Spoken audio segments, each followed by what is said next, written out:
Hemogen is a possible business spin-off that's composed of a team of scientists from the DoST's Philippine Nuclear Research Institute. They used radiation technology from the institute to develop materials that can control severe bleeding in trauma patients.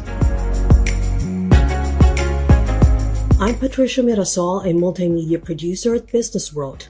In this B-side episode, two of the team members, Castor C. Diocaris and Gregory C. Shokson, speak with me about Hemogen's plans for commercializing the product. Your team created a hemostat that helps stop severe bleeding in non-compressible areas of the body. I'm interested to know more about what the next step is, like for example, in regulatory compliance. Does Hemogen foresee any challenges with the approval of its hemostat with the FDA? Part of the regulatory compliance is passing the clinical trial. It's a requirement by the Food and Drug Administration. And since it's a little costly, DoST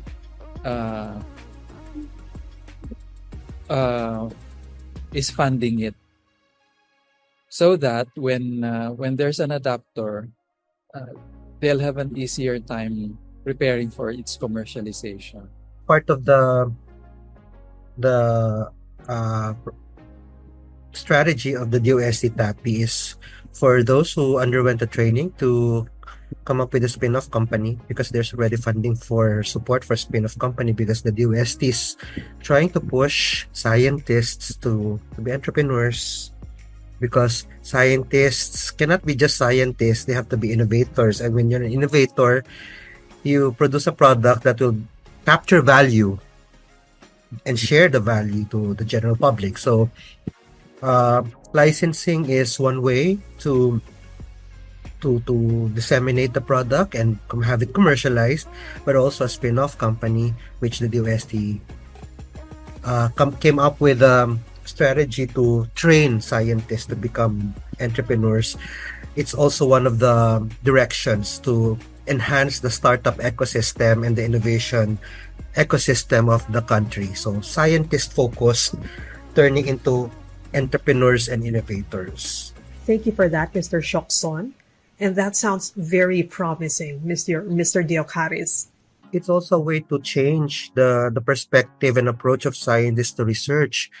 Sometimes scientists tend to be too focused on something that might not be that useful to society. So the training that we had here allows us to ideate pathways for anything that we produce in the lab, so that it will be more useful to society, and there will be a return on investment in whatever funding that the government provides. How is your team's hemostat different from the ones that are already in the market? There are existing hemostat products in the market, but they're all imported. And so being imported, of course, the price is a little steep. Usually it's around 2,500 pesos per piece. And the Hemogen being a local, the price is more flexible and can even be less than 2,000 pesos. So we project it to be around 1,500 as an SRP na. So that's one disruption that can be very possible in the near future because of the entrance of Hemogen in the market. Another thing that we see as another element of disruption is it's being more biocompatible than some of the existing products being used in the market. This has been validated by existing users of these imported products because based on their users' experience, they say that it's somewhat an irritant once it gets into contact with the skin. So our product, developed by Miss Chat, one of our scientists, Lorna and her team, they used more biocompatible materials, and therefore, when they tried it on humans, no irritation was encountered. So this is another disruption that we foresee is very, very possible. One is the price, more affordable, and another is on the user experience for the product. It's no discomfort. For the record, Mr. Shokson, what is biocompatibility? When it was tested for its cytotoxicity, which means testing if it's harmful to the cells of the body, then what they found out in vivo studies, which means these are research through a living organism, they found that it's safe. It passed the cytotoxicity as well as the toxicity, which means that the product is generally harmless and even non-irritating. That's the advantage of using biocompatible raw materials. Biocompatible means that they are compatible with living organisms, with cells, so therefore they don't cause irritation. Who is the main market for this product? Confident ang DoST na this will be a breakthrough innovation because number one, walang locally produced hemostat, and there's a huge demand for the products. In fact, AFP, I think in one of our AFP is meron silang procurement na gagawin. Let me see. Ang target is 30%.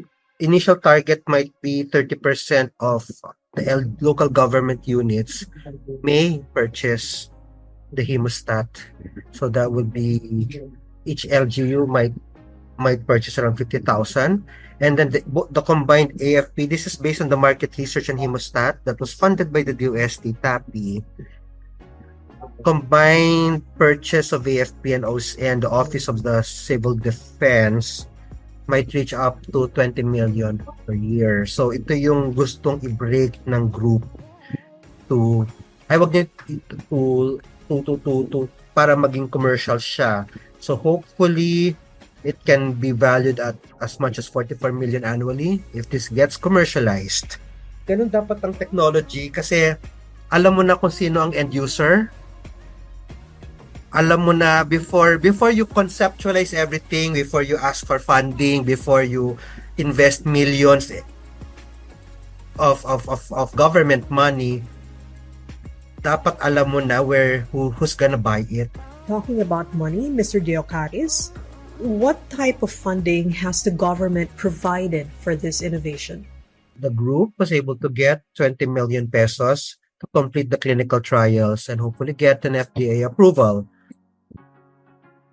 Since TAPI is encouraging us to form a spin-off, in case we form a spin-off, hindi pa naman sure, but in case we do, ito yung possible pathway that TAPI can, maganda na rin kasi promote ito mga ganitong programa kasi a lot of the startup and the MSMEs, they don't know about this. So they have a Technicom grant and then they have an expanded venture financing program. So baka makakuha kami ng 5 to 10 million.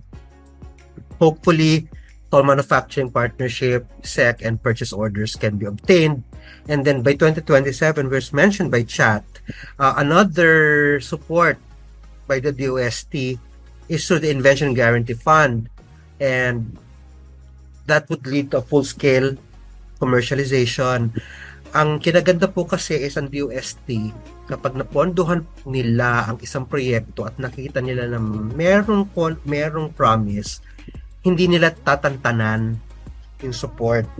They give you support number 2, the DoST PCHRD, support number 3, support number 4 until it becomes commercial. So hopefully baka isa ito sa mga maunang products ng DoST na maging fully commercialized. Your team, Hemogen, won the Best Pitch Presentation in an event last year, 2024, organized by Hemogen, a venture builder.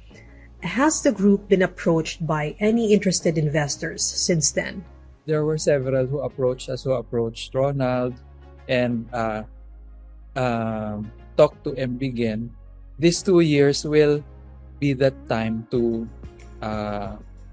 as parang market preparation ito because confident naman the inventors themselves, sila Miss at Lorna and company, are confident naman that this will pass the clinical trial test dahil yung in vivo, in vitro, the signs of success are already there. Ano lang ito, just to make sure na doon sa scale na required ng human clinical trial are accomplished.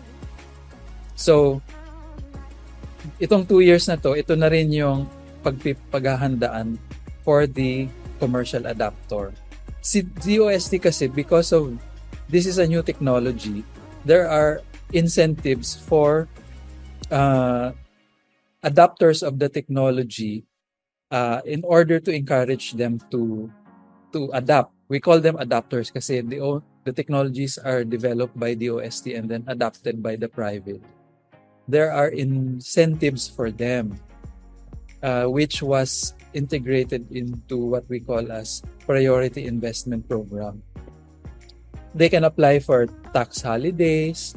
They can even apply for exemption sa mga custom duties and taxes if they need to import from abroad major equipments. The uniqueness of the team, it's not just a powerful technical team because, Chat is a scientist one. Lorna is one of the top chemists ng PNRI.